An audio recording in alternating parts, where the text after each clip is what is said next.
Bien-aimés dans le Seigneur, nous vous bénissons. Nous vous bénissons au nom de Jésus-Christ de Nazareth. Et nous bénissons sa grâce immense qu'il nous a encore accordé de nous réunir autour de sa parole. Sa parole bénit, elle guérit, elle conseille, elle instruit, elle oriente. Sa parole est puissante, elle interpelle, elle juge même les sentiments dans notre cœur. Elle fait un travail formidable sur notre vie, sur tout notre être, si nous la laissons faire. Et je crois que cette parole te fera du bien. Nous bénissons son Saint-Nom. Il est grand, il est puissant, il est redoutable. Et comme nous savons le faire, oui, à toujours à l'entame de cette émission, c'est de reconnaître sa grandeur, de reconnaître sa suprématie, de reconnaître combien de fois il est bon. Oui, ensemble nous l'adorons. Alors, sacrifions encore la tradition pour l'adorer. Donnons-lui gloire parce qu'il mérite toute la gloire. Adorons le Seigneur Dieu Tout-Puissant. Oui, bien-aimé, je voudrais t'inviter à ouvrir ton cœur. Offre ce sacrifice d'adoration avec tout ton cœur. Ouvre-lui ton cœur afin qu'il règne. Nous voulons ce jour l'élever au-dessus de tout. Je voudrais t'inviter à l'élever au-dessus de ta richesse, au-dessus de ton orgueil, au-dessus de tes avoirs, au-dessus de toute situation que tu vis. Il habite les lieux élevés, les lieux très très élevés.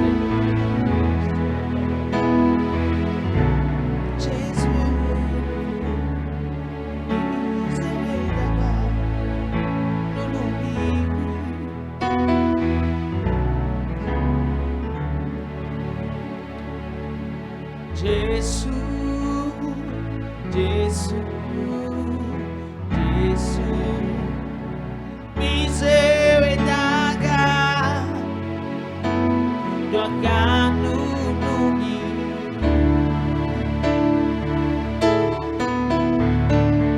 Jésus, Jésus, Jésus, miséricorde.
Oui, Seigneur, nous t'élevons au-dessus de toutes choses.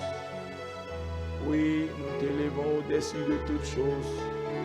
Tu domines sur toutes choses, tu règnes sur toutes choses.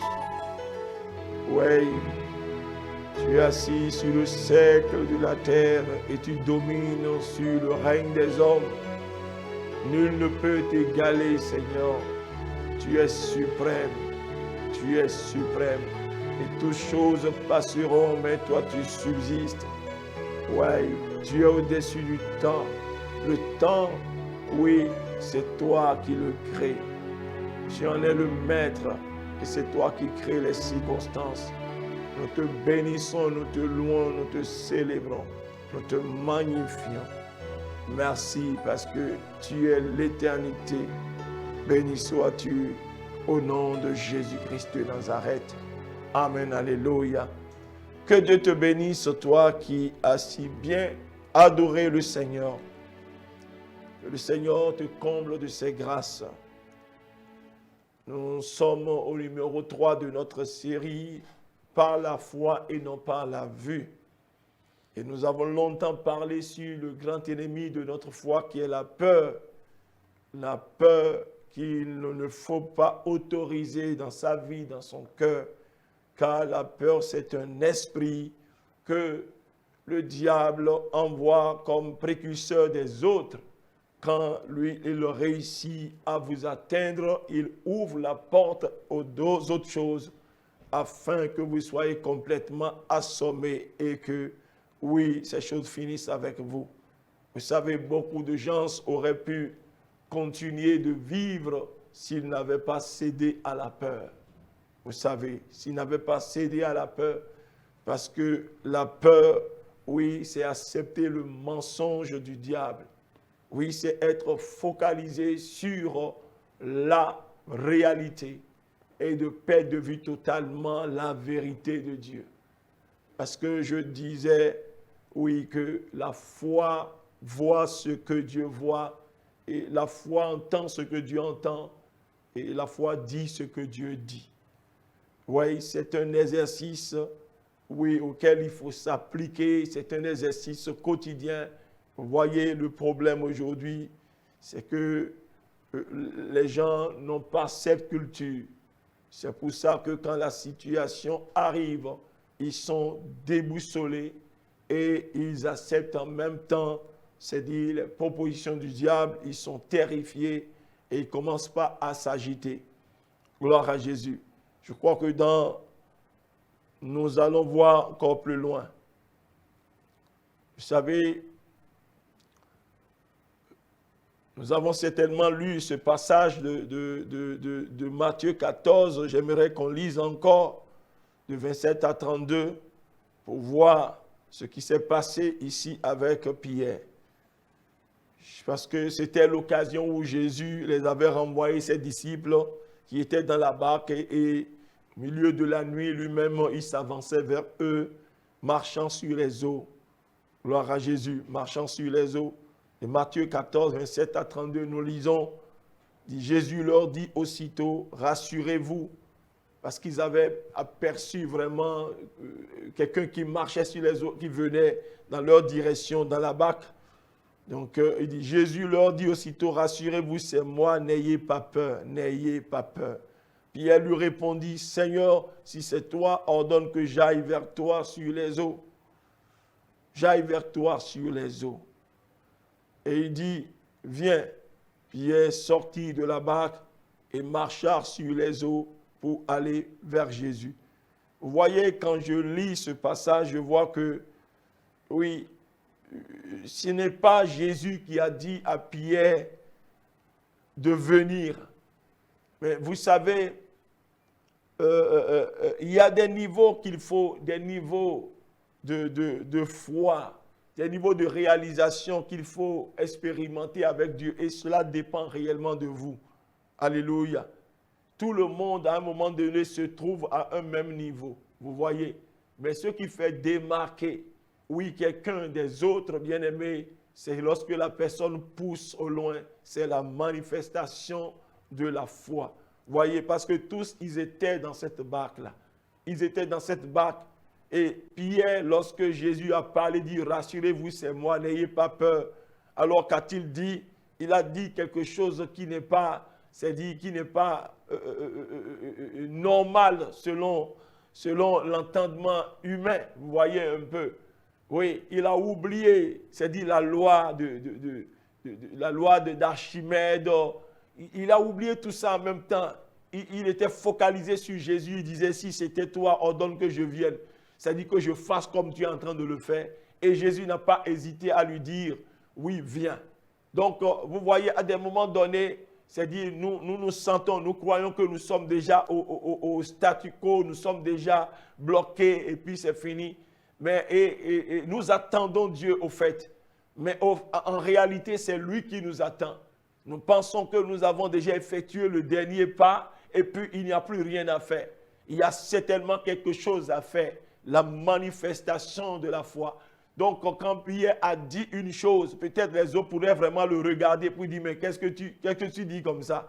Qu'est-ce que tu dis comme ça? Donc, Pierre n'a pas regardé aux autres, il dit, Seigneur, si c'est toi, alors ordonne que... Et le Seigneur automatiquement a dit, voici quelqu'un qui veut faire un pas de plus, quelqu'un qui veut se démarquer des autres, et en même temps, sans réfléchir sur la parole du Seigneur, Pierre, alors, sauté de la barque et a commencé par marcher sur les eaux.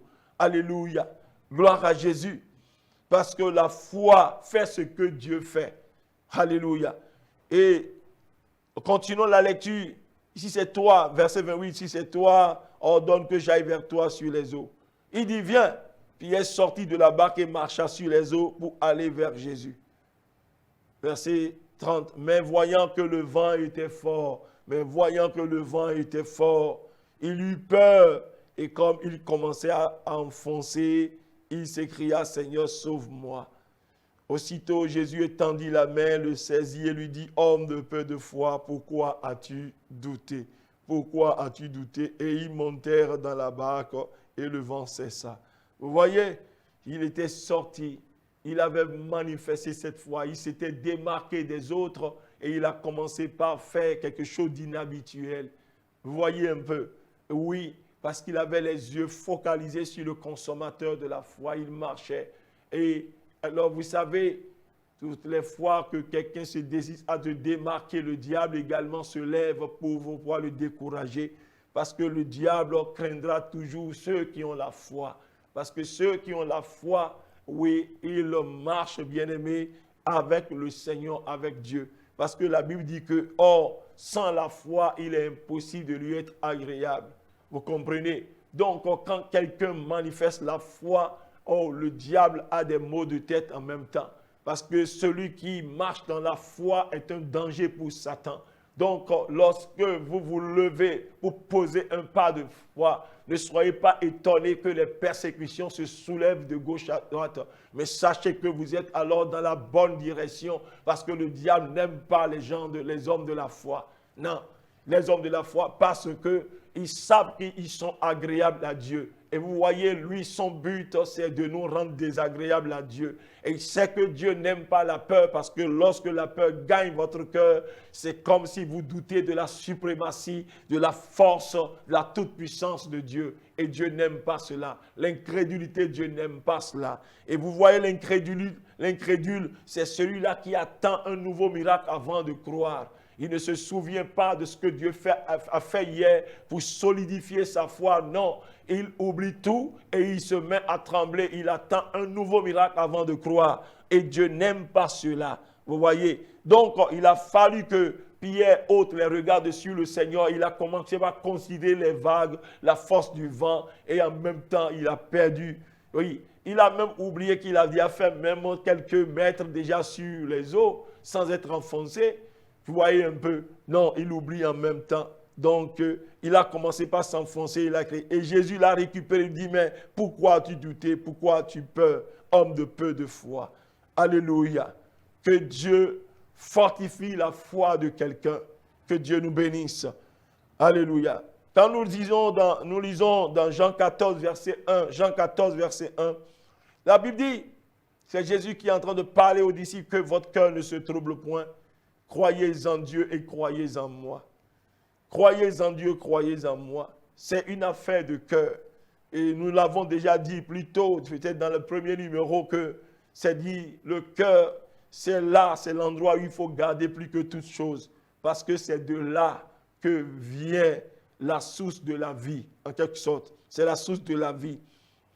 Quand votre cœur est touché, est attaqué et c'est fini, cela se reflète dehors. Donc, il faut garder la porte de son cœur afin que la peur, oui, n'ait point assez. Au nom de Jésus. Que votre cœur ne se trouve point, croyez en Dieu et croyez en moi. C'est Jésus qui est en train de dire, croyez en Dieu, croyez en moi. Ça dit, gardez la foi en Dieu, gardez la foi en moi. Voilà, la foi en Dieu est cette assurance que donne la connaissance de Christ et de qui nous sommes en lui. Vous savez, votre foi réside dans le fait, c'est dit la foi, quand vous avez cette foi, vous avez l'assurance, cette assurance. Et cette assurance provient d'où? Ça provient de quoi? De la connaissance que vous avez de Christ.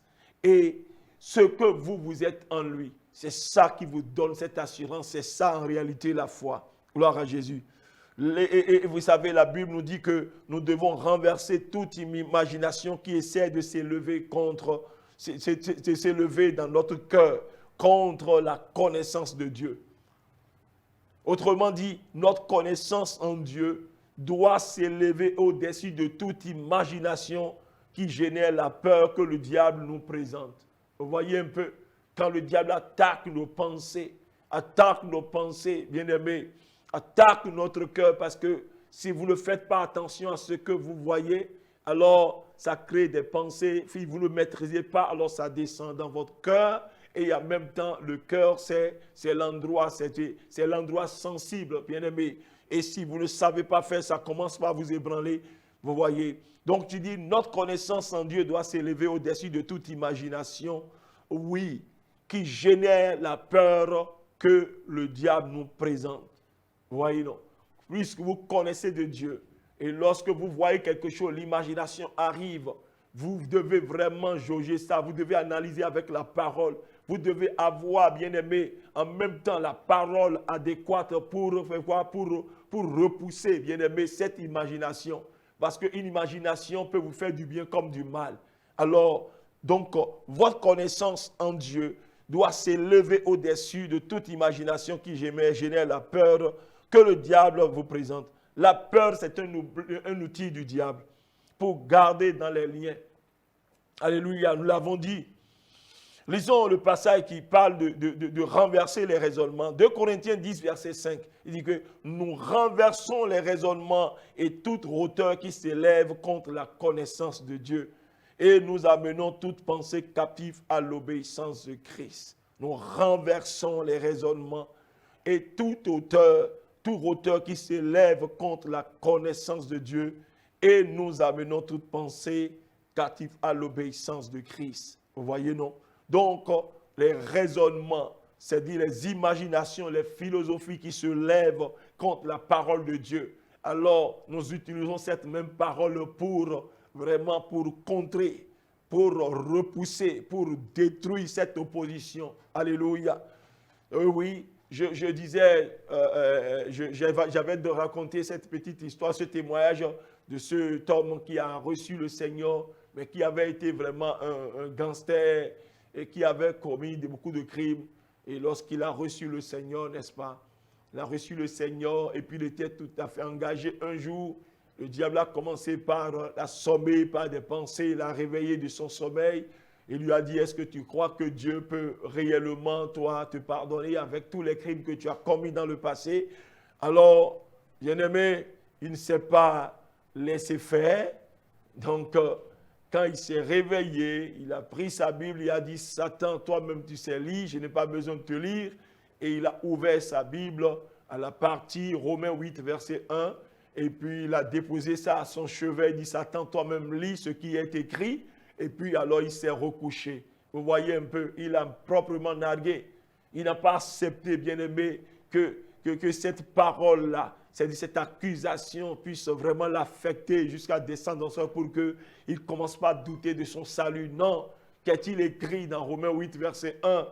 Il essaie tout simplement de dire au diable, tu sais, non, tu te trompes. parce qu'il n'y a plus de condamnation pour moi, parce que je suis en Christ. Vous voyez, donc on renverse les raisonnements, oui, par cette parole, et on soumet, bien aimé, toute pensée, on les soumet à l'obéissance de Christ. Que Dieu nous bénisse. La grande question est que, mais qu'est-ce que vous connaissez de Dieu? Qu'est-ce que vous connaissez de Dieu? Qu'est-ce que vous connaissez de Dieu? Parce que notre niveau de connaissance de Dieu va déterminer notre niveau de foi aussi.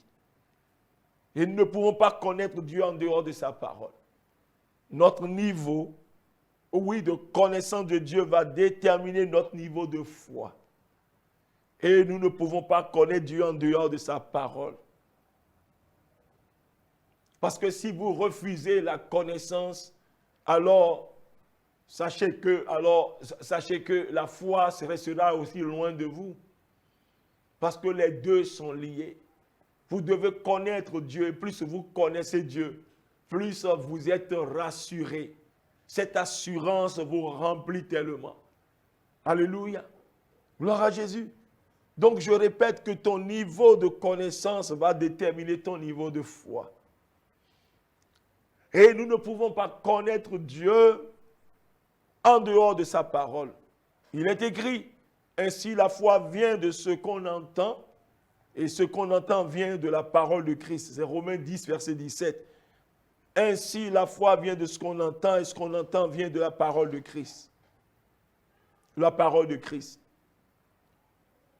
Et quand nous allons dans Éphésiens 6, verset 16, la Bible dit, prenez par-dessus tout cela le bouclier de la foi avec lequel vous pourrez éteindre tous les traits enflammés du diable, enflammés du malin. Prenez par-dessus tout cela le bouclier de la foi pour lequel vous pourrez éteindre tous les traits enflammés du malin. Donc la foi vient de ce que l'on entend.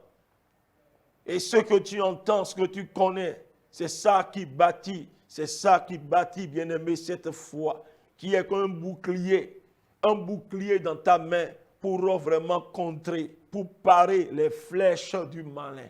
Alléluia. Alléluia. Donc ça veut dire que si tu refuses de connaître Dieu, bien aimé, tu seras un soldat sans bouclier aussi. Si tu refuses de connaître le Seigneur, tu seras un soldat sans bouclier. Tu ne peux pas parer, bien-aimé, les flèches du diable. Notre bouclier de la foi est tout aussi solide que le volume de la parole de Dieu que nous avons dans notre cœur. Est-ce que vous comprenez?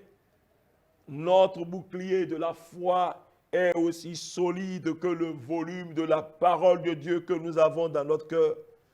Donc quand le diable envoie ses traits enflammés de la peur, nous les bloquons par la parole de Dieu que nous connaissons concernant le sujet.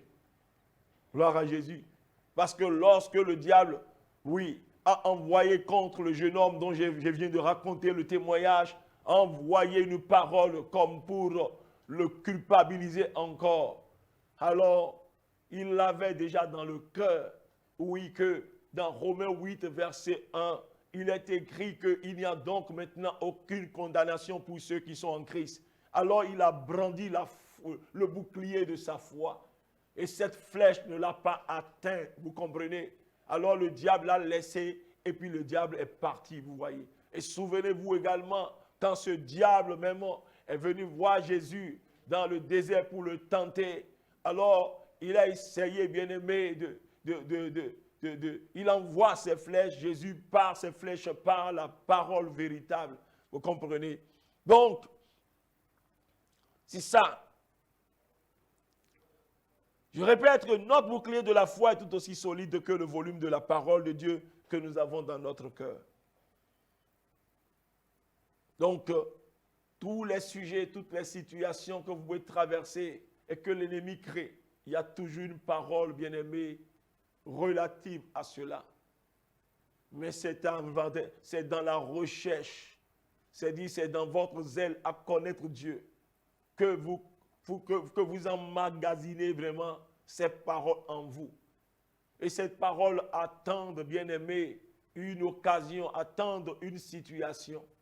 Ce n'est pas que lorsque la situation arrive qu'il faut se mettre à chercher. Non, certes, nous continuerons toujours de chercher.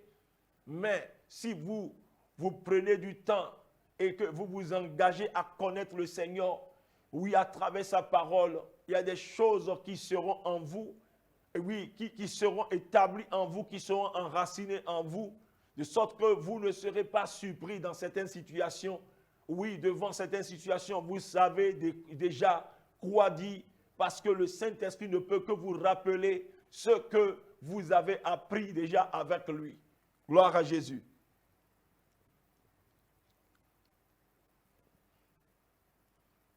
Il faut comprendre que le courageux, comme dirait quelqu'un, le courageux n'est pas celui qui n'a pas peur, mais celui qui l'affronte. Le courageux, ce n'est pas celui qui n'a pas peur, mais c'est celui qui l'affronte également. Qui l'affronte. Et qui l'affronte comment? Toujours par la foi. La foi vient de ce qu'on entend. Ce qu'on entend vient de la parole et non de ce qu'on lit. Faisons cette précision, cette nuance. La foi vient de ce qu'on entend. Ce qu'on entend vient de la parole de Christ et non de ce qu'on lit. Ce que nous lisons, non. Ce n'est pas de là que la foi vient. Parce que ce que nous lisons nous informe. Nous sommes informés seulement sur le caractère de Dieu, sur ce que Dieu veut que nous fassions. Oui, quand nous lisons cette Bible, elle nous informe. Elle nous informe, elle nous instruit sur le caractère de Dieu, ce que Dieu veut que nous fassions. Mais si nous ne recevons pas le réma, après l'avoir lu, bien aimé, nous ne pouvons pas faire face aux situations, ni aux difficultés dans notre vie personnelle. C'est le réma au fait, c'est de cela qu'il s'agit. Vous lisez le Logos vous informe, le Logos retrace le caractère de Dieu, ce que vous devez savoir sur Dieu, ce que Dieu a fait, ce que Dieu a dit de faire, mais il y a une autre compréhension derrière ce que vous lisez, dont vous avez besoin, et c'est ça, bien-aimé, qui produit la foi en vous pour vous porter à l'action. Gloire à Jésus. Le réma, c'est une parole révélée qui s'adresse à vous personnellement, à un moment précis, et par rapport à une situation donnée. Il produit en vous une paix intérieure accompagnée de foi. Accompagnée de foi. Je répète, le réma, c'est une parole que Dieu vous révèle. Et Dieu, vous sentez que Dieu est en train de vous parler personnellement, à un moment précis par rapport à une situation, donnée. Et lorsque vous recevez, c'est-à-dire cela produit une paix en vous, et c'est accompagné bien d'une assurance, ce que nous appelons la foi. C'est-à-dire vous n'êtes plus agité, vous recevez la paix. C'est plutôt... c'est contradictoire en quelque sorte. C'est-à-dire la situation qui vous terrifiait avant, et parce que vous êtes en train de méditer, vous méditez, et puis en même temps quelque chose sort, vous entendez en quelque sorte une voix derrière les Écritures, vous comprenez d'une manière, et puis vous commencez même par sourire. C'est-à-dire que cette peur en vous, ou bien cette agitation en vous cesse automatiquement, et il y a une paix qui gagne votre cœur, et vous savez que non, c'est Dieu qui est en train de vous parler, et qui vous donne des instructions, et vous indique la manière dont vous vous comporter. Et cette paix qui vient en vous accompagne d'assurance, c'est ça la foi, c'est ça le réma, c'est-à-dire que la foi que produit le réma. Sinon, nous avons l'habitude de citer des promesses de la Bible et nous n'avons pas souvent le résultat parce que nous n'avons reçu que le Logos. Nous avons reçu seulement le Logos de ces paroles. Oui, c'est-à-dire que nous sommes informés, nous avons lu, nous sommes informés et puis nous citons. Mais nous n'avons pas reçu le réma. Nous n'avons pas reçu le réma. Et ce réma qui produit la foi. Vous savez, la vie chrétienne sera toujours une vie de frustration tant que nous fonctionnons sur la base du Logos. Tant que nous fonctionnons sur la base du Logos, oui, la vie chrétienne sera toujours une vie de frustration. Nous avons la bonne information, mais cela ne produit pas d'effet. Cela ne produit pas d'effet parce que ce n'est pas avec le Logos, ce n'est pas avec seulement l'information, mais le Réma, la révélation qui est derrière ce que nous lisons. Alléluia. C'est ça, bien-aimé, qui produit l'effet. Vous savez, c'est ça. Et vous allez mener une vie de frustration. Certes, vous n'avez pas perdu votre salut. Non, votre salut est bien sûr garanti, tout ça. Mais vous n'allez pas triompher, bien-aimé, sur cette terre. Vous allez souffrir. Que Dieu vous garde afin que vous mainteniez toujours le cap sur Jésus. Mais vous allez vivre vraiment un peu dans l'aigreur, dans le découragement un peu. Après, vous allez vous dire, en tout cas, bon, c'est rien. En tout cas, mon ciel est garanti. Non, oui, je sais que le ciel est garanti, mais il faut impacter aussi la terre. Nous sommes la lumière de ce monde, nous devons briller également. Et cela dépend, bien aimé, de la connaissance que nous avons de notre Dieu, qui produit en nous la foi qui nous pousse à l'action. L'action qui produit maintenant des résultats, qui nous permettent maintenant de régner, bien aimé, aussi sur cette terre. Alléluia. Vous savez, une prière, parce que nous aimons beaucoup prier, mais la prière, elle est efficace quand elle est faite au nom de Jésus. Et elle est faite au nom de Jésus et au nom, c'est-à-dire selon la volonté de Dieu. C'est-à-dire selon le réma de la parole. Vous comprenez? Si c'est sur le réma de la parole que Dieu même exauce la prière. Vous faites la prière au nom de Jésus, mais selon sa volonté. C'est-à-dire Dieu vous révèle sa volonté derrière une situation. Et c'est selon cette situation que vous êtes exaucé. Lorsque Anne cherchait un enfant, pendant des années, elle a prié. Pendant des années, elle a prié, elle allait à Silo tous les ans avec la famille pour aller prier. Je ne sais comment elle formulait sa prière. Donne-moi, Seigneur, un enfant pour que, c'est dit, cette dame-là, ma coupouille, cesse de me mortifier. Seigneur, donne-moi pour que moi aussi, c'est dit, enlève cet opprobre sur ma vie, dans ma famille. Seigneur, donne-moi encore un enfant pour que je puisse montrer à cette dame que je ne suis pas que je suis pas stérile ou bien tout ça. Je ne sais pas comment elle formule. Jusqu'au jour où elle a formulé autrement. Elle a formulé autrement. Et cette formulation a rencontré un besoin de Dieu parce que Dieu cherchait déjà un remplaçant pour le sacrificateur qui était là, qui ne faisait plus son affaire. Et quand elle a dit, Seigneur, donne-moi un enfant, je vais te le consacrer, il sera à ton service tous les jours de sa vie. Alors Dieu dit, mais voilà, parce que cette prière, c'est dit, a touché quelque chose, un besoin dans le cœur de Dieu. C'est une prière quand même révélée. Alors, bien aimé, elle a obtenu gain de cause. Donc, la prière, elle est efficace quand elle est faite au nom de Jésus, bien sûr, mais selon la volonté de Dieu, c'est dit selon le réma de Dieu. Gloire à Jésus. Selon le réma de Dieu. Parce que Dieu veut t'exaucer. Dieu veut t'exaucer, mais sur quelle base Dieu doit t'exaucer? Qu'est-ce qui oblige Dieu de te répondre? Qu'est-ce qui va l'obliger de te répondre? C'est ça, bien-aimé. Dieu veut t'exaucer. Il va t'exaucer, mais qu'est-ce qui l'oblige? Sur quelle base Dieu va t'exaucer, bien-aimé? Ésaïe 41, verset 21 dit, plaidez votre cause. Ésaïe 41, verset 21. Plaidez votre cause, dit l'Éternel. Produisez vos moyens de défense, dit le roi de Jacob. Plaidez votre cause. C'est-à-dire défendez votre cause. Ce que vous demandez là. C'est-à-dire qu'est-ce qui soutient cela? Qu'est-ce qui soutient?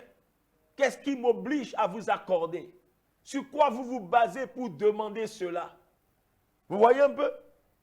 Plus loin dans Ésaïe 43, verset 26, Ésaïe 43, verset 26, il dit, réveille ma mémoire, plaidons ensemble, parle toi-même pour te justifier. Dis-moi, c'est-à-dire ce que toi, Dis-moi ce qui m'oblige. Qu'est-ce que moi j'avais dit, j'avais promis et qui soutient ta demande. Parle toi-même pour te justifier. Sur quelle base tu veux que je fasse ceci ou je fasse cela? Et que je n'ai pas fait. Alors dis-le-moi, alors je ferai. Parce que Dieu est tellement fidèle, il a placé sa parole au-dessus de lui-même. Il ne violera pas sa parole, il a dit. Vous voyez, mais, donc dis-moi sur quelle base tu veux que je te réponde. Lorsque Daniel était à Babylone, il a adressé la prière à Dieu. Vous savez, quand il a adressé la prière à Dieu, il s'est souvenu de l'alliance qui a été faite entre Dieu et puis son peuple à travers la prière de Salomon lors de la dédicace. Vous allez voir que Salomon avait dit que lorsque le peuple aurait péché et qu'il serait déporté, et que le peuple revient vraiment de sa mauvaise voie, et puis de là où il est, il oriente ses regards vers Jérusalem, vers le temple, et puis il t'adresse des prières. Seigneur, exauce ce peuple. Et c'est pour ça que Daniel, même dans les moments de persécution, quand il était en déportation, vous savez, il a ouvert ses fenêtres du côté de Jérusalem pour adresser sa prière. C'était en rapport à quoi? À l'alliance, c'est-à-dire à la prière d'alliance que Salomon avait faite. Vous voyez, ces gens agissaient sur la base de quelque chose. C'est des gens qui aimaient lire. C'est des gens qui aimaient lire pour s'informer, pour pouvoir vraiment réfléchir avec le Seigneur. Est-ce que vous comprenez? Donc, nous devons vraiment fouiller la parole. Nous devons être passionnés de la parole. Et c'est de là que Dieu, voyant cette passion, cette soif en nous, commence par révéler les choses à notre esprit. Gloire à Jésus. Et nous les voyons autrement, nous les saisissons autrement. Ce sont ces choses-là qui produisent en nous réellement, vraiment, cette foi, cette assurance. Et qui nous démarquent des autres. Alléluia. On peut se poser la question de savoir, mais comment reçoit-on le réma? Comment reçoit-on le réma? Laissez-moi vous dire, Paul, priant pour les Corinthiens, dans 2 Corinthiens 13, verset 13, a dit que la grâce du Seigneur Jésus, l'amour du Dieu et la communication du Saint-Esprit soient avec vous. Et la communication du Saint-Esprit soit avec vous. Tout simplement, il faut savoir que c'est dans la communion avec le Saint-Esprit qui est en nous, dans l'étude et la méditation quotidienne de la parole de Dieu et la pratique de la vie de prière. C'est dans ces choses-là, bien-aimés, que tu reçois vraiment le réma. Le réma ne se reçoit pas lorsque tu as tout ton temps, tu es en train de flâner, en train de manger ici, en train de bavarder. Oui, en train d'attraper peut-être ta Bible, ne serait-ce que le dimanche pour aller à l'église. Tu vois? Et lorsque le pasteur dit, il faut ouvrir, il faut lire, et tu lis, puis c'est fini, tu fermes, et tu vas déposer à la maison, et tu vas à tes occupations. Ça est là, et puis après, tu attends un autre dimanche pour prendre ça. Non, tu ne peux pas recevoir le réma. Bien-aimé, le réma, tu es accessible au réma lorsque tu cultives la communion avec Dieu, la communion avec le Saint-Esprit qui habite en toi. Ça, je m'adresse aux chrétiens, parce que si tu n'as pas encore reçu Christ, là, le Saint-Esprit n'a aucune raison d'habiter en toi. Alléluia. Car en fait, c'est lui qui révèle même, c'est-à-dire le réma. Tu comprends? Donc, toi qui n'as pas encore accepté Jésus comme ton Seigneur et Sauveur, alors tout à l'heure, je vais te donner l'occasion de le faire. Parce qu'il faut commencer par là pour que l'Esprit de Dieu, lui qui communique le réma en réalité, puisse habiter en toi. Et c'est ta communion quotidienne avec lui qui te donne, bien-aimé, l'accès au réma dont nous parlons. Ce réma qui produit la foi, qui te démarque des autres. Alléluia. Donc c'est dans la pratique de la présence de Dieu que vous avez accès aux révélations ou au Réma. Alléluia. La pratique de la présence de Dieu. Nous ouvrons juste une parenthèse pour vous donner quand même, c'est dit, 3 dimensions de la présence de Dieu. 3 dimensions de la présence de Dieu, réellement. La première dimension, c'est son omniprésence. Vous savez, Dieu est partout. Dieu est partout, même dans les couvents, là, Dieu est là. Même s'il n'intervient pas, il ne fait rien, il voit tout. Parce que vous ne pouvez pas vous cacher. Alléluia. C'est comme Psaume 139 dit, de 7 à 12, Psaume 139 dit, « Où irai-je loin de ton esprit, où fuirai-je loin de ta face ?» Psaume 139, versets 7 à 12. « Où irai-je loin de ton esprit et où fuirai-je loin de ta face? Si je monte aux cieux, si tu y es. Si je me couche au séjour des morts, t'y voilà. Si je prends les ailes de l'aurore et que j'aille habiter à l'extrémité de la mer, là aussi ta main me conduira et ta droite me saisira. Si je dis au moins, les ténèbres me couvriront, la nuit devient lumière autour de toi. Même les ténèbres ne sont pas obscures pour toi. La nuit brille comme le jour et les ténèbres comme la lumière. Vous savez, c'est la première dimension de la présence de Dieu. Dieu est partout. Il remplit les cieux et la terre. Il n'y a pas un endroit que vous puissiez vous trouver sans que Dieu ne vous voie. Vous qui dites que vous faites les choses et personne ne voit, sachez que Dieu voit. Et qu'un jour, cela sera projeté sur un écran et vous verrez ce que vous avez fait, les abominations que vous avez faites vraiment dans le secret. Oui, et qui font battre votre cœur et vous ne dormez pas. Vous ne pouvez plus dormir parce que votre conscience est lourde. Mais je vous donne tout à l'heure l'occasion d'accepter Jésus. Lui, il est venu pour ça, pour vous pardonner vos péchés. Il suffit seulement que vous les reconnaissiez, vous vous détournez définitivement de ces choses. Il vous donne une occasion, une nouvelle occasion de vivre et de vivre heureux. Il vous accordera le salut gratuitement. Donc, c'est la première dimension de la présence de Dieu, son omniprésence. Je parlais de la culture de la présence de Dieu qui conduit au Réma, n'est-ce pas? Maintenant, la deuxième dimension de la présence de Dieu, c'est quoi? C'est la dimension Dieu est avec nous, comme Emmanuel. Et là, il s'agit maintenant des chrétiens. Là, il dit que là où 2 ou 3 personnes s'assemblent en mon nom, je suis au milieu d'eux. Donc, ça dit que vous êtes enfants de Dieu et vous vous réunissez. Et c'est au nom du Seigneur que vous êtes réunis. Peut-être pour étudier la parole, pour chanter ces cantiques, ou bien pour parler les choses concernant le royaume. Dieu, il est au milieu de vous. Il est au milieu de vous, il se sent concerné. Même s'il ne dit rien, vous ne sentez rien, vous ne voyez rien tomber, alors ayez foi qu'il est au milieu de vous. Ayez conscience qu'il est au milieu de vous et respectez sa présence. Parce qu'aujourd'hui, les gens sont dans l'église, les gens sont vraiment dans les communautés et ils observent des comportements désinvoltes, bien-aimés. C'est parce qu'ils ne sont pas conscients que Dieu est au milieu d'eux. C'est ça, c'est la deuxième dimension de la présence de Dieu. Emmanuel, il est au milieu de vous et vous devez, oui, considérer la chose ainsi pour lui accorder le respect qui lui est dû. Vous voyez un peu? Parce que quand vous savez que Dieu est réellement présent, vous n'allez pas vous permettre de courir pour aller prendre votre portable. Vous n'allez pas permettre d'ouvrir WhatsApp en plein culte. Non, c'est parce que vous êtes inconscient que Dieu est au milieu de vous. Donc c'est la deuxième dimension, nous ne voulons pas, nous aurons le temps de creuser ça. Et la troisième, oui, dimension de la présence de Dieu, bien-aimé, c'est sa présence manifeste. Il est là, mais il veut vous dire qu'il est là. Il veut vous manifester, il veut manifester quelque chose qu'il est effectivement là. Sa présence est là, se manifeste de façon, de sorte que s'il a dit que les sens physiques puissent toucher, puissent palper, puissent voir. Alléluia. Et c'est ça qu'on appelle communément sa Shekinah. Gloire à Jésus. Et cela dépend, bien-aimé, de la personne avec qui elle se manifeste. Vous comprenez? Cette présence de Dieu, ça dépend de toi.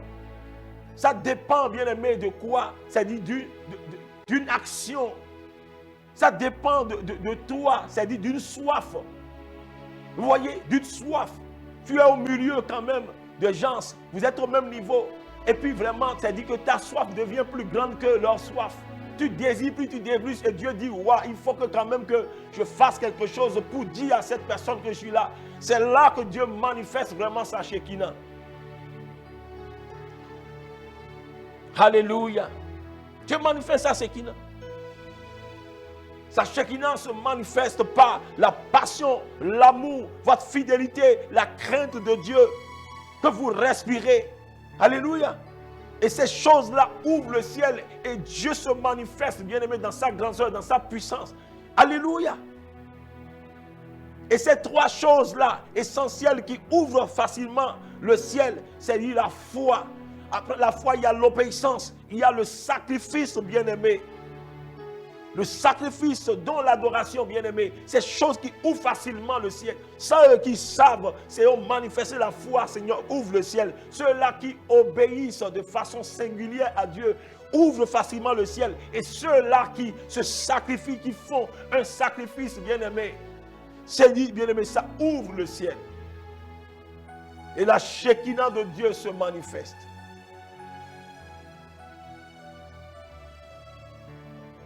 Nous avons des exemples.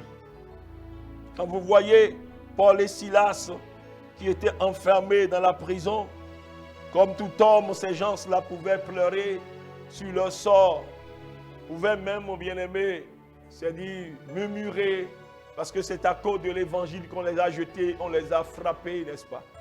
On les a frappés, on les a enchaînés.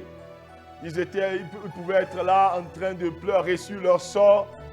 Mais, bien-aimés, ces gens-là ont observé une attitude contraire, oui, à tout ce que le commun des mortels peut penser. Au lieu de pleurer sur leur sort, mais Paul et Silas se sont mis, bien-aimés, à prier d'abord et à louer le Seigneur. À louer le Seigneur. Ils ne se sont pas dit que non, mais c'est à cause de cet évangile, ce Dieu grand que nous proclamons. Oui, et pourtant nous sommes emprisonnés, enchaînés. Ils ne se sont pas souciés que les gens peuvent se moquer d'eux. Oui, parce que c'est ça. Parce que quand nous traversons des situations, nous avons honte même de notre Dieu. Parce que nous disons que mais si Dieu est si puissant que ça, est-ce que vraiment il nous laisserait comme cela? Et nous cachons notre foi parce que ça nous donne, ça devient un sujet de honte pour nous. Non, des fois, Dieu permet ces choses. Et laissez-moi vous dire que les épreuves que nous rencontrons en tant qu'enfants de Dieu, ce n'est pas ce qui importe aux yeux du Seigneur, mais ce qui importe aux yeux du Seigneur, c'est notre attitude au milieu des épreuves. Bien-aimés, ces hommes bien-aimés se sont mis à louer, malgré leurs conditions, malgré qu'ils aient le corps bien-aimé déchiré, peut-être par la lanière, par les chicottes, bien-aimés, les chaînes à la main, mais ils se sont mis à louer le Seigneur. Oui, et Dieu ne pouvait pas être indifférent. Sa Shekinah s'est manifestée, bien-aimé. Dieu lui-même est descendu, Père. Les fondements de la prison se sont ébranlés, Père. Les portes, bien-aimé, sont ouvertes. Vous voyez un peu. Alors, bien-aimé, on les a traités désormais avec respect, bien-aimé. Gloire à Jésus. Donc, bien-aimé, c'est la culture. Il faut cultiver la présence de Dieu. Si tu veux avoir accès au Réma, tu dois cultiver la présence de Dieu. Tu dois être discipliné dans la méditation de la parole. La méditation de la parole quotidienne, c'est-à-dire la passion, la soif de connaître Dieu. C'est-à-dire tu n'attends pas, toi berger ou bien pasteur, tu n'attends pas le moment où tu dois prêcher ou bien tu es invité à prêcher pour pouvoir saisir la Bible pour dire que tu veux savoir ce que Dieu va dire. Non. Mais tu dois avoir vraiment une culture, tu dois avoir une habitude quotidiennement. Comme il a dit à Josué que ce livre de la loi ne s'éloigne point de ta bouche. Médite-le jour et nuit afin de faire, de pratiquer tout ce qui est écrit. C'est alors que tu auras du succès, de la réussite dans toutes tes entreprises. Il a dit ça quotidiennement. Ce n'est pas à l'occasion d'une prédication, c'est lorsqu'on t'invite à faire ou bien aller prêcher, à faire un séminaire. Mais tu dois avoir, bien-aimé, une relation quotidienne et permanente avec le Seigneur. Et c'est ça, tu dois nourrir, tu dois avoir cette soif, soif. Comme David dit, je dévance les veilles de la nuit, je dévance l'aurore pour pouvoir méditer sur tes préceptes, sur tes commandements. Et quand Dieu voit réellement cette soif en toi, il commence par te révéler les choses cachées.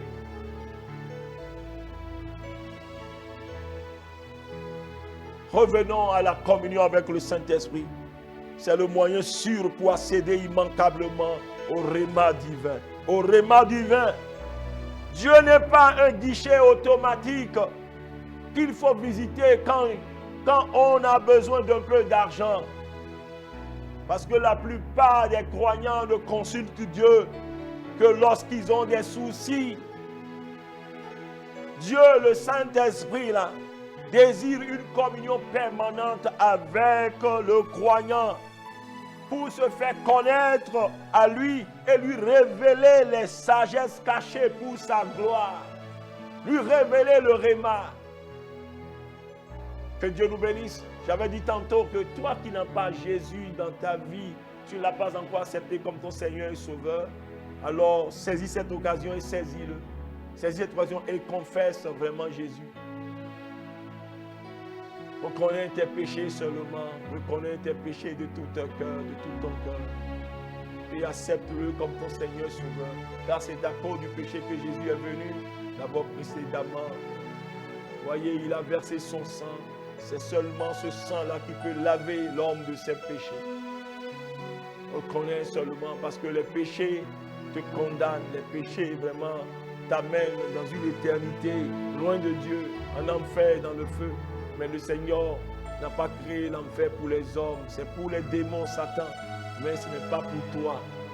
Mais le péché est en train de t'entraîner vers. C'est pourquoi Jésus est venu comme remède pour le péché. Son sang purifie le péché. Alors est-ce que tu veux vraiment reconnaître tes péchés, venir à Jésus, l'accepter comme ton Seigneur et Sauveur, et l'Esprit de Dieu dont nous parlons viendra habiter dans ton cœur et tu vas commencer une relation avec lui. Alors il te révélera vraiment le réma de ta parole, le réma de ta vie, le réma des situations que tu traverses. Alors tu pourras mener une vie vraiment de triomphateur. Est-ce que tu veux accepter Jésus dans ta vie? C'est lui qui donne le salut véritable. L'éternité auprès de Dieu. Alors prie avec moi, répète cette prière. Seigneur Jésus, je te dis merci pour cette parole. Oui, je reconnais que je suis pécheur.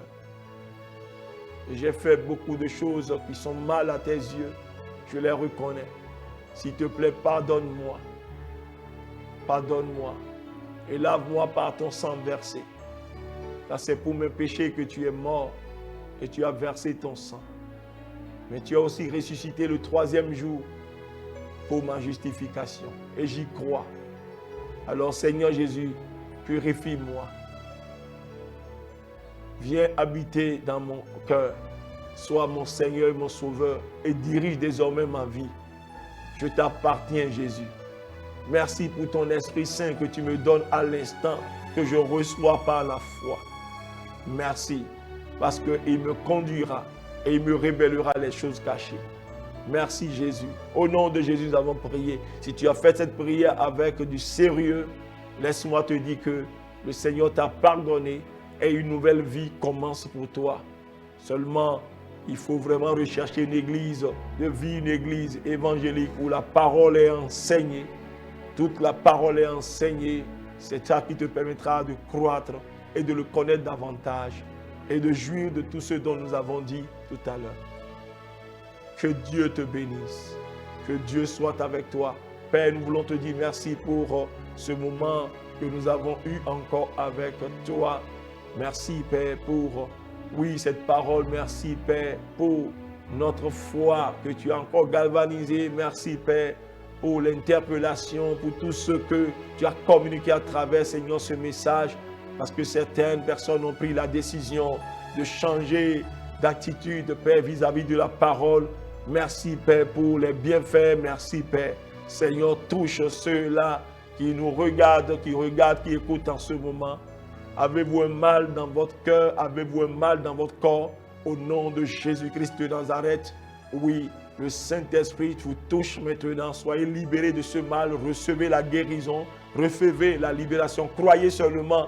Reçois maintenant ta guérison. Reçois ta guérison. Sois libéré, sois affranchi. Je le déclare au nom de Jésus-Christ de Nazareth. Amen. Nous allons nous arrêter là et puis nous allons nous donner rendez-vous pour un autre numéro pour achever cette série au nom de Jésus. Que Dieu te bénisse. À bientôt.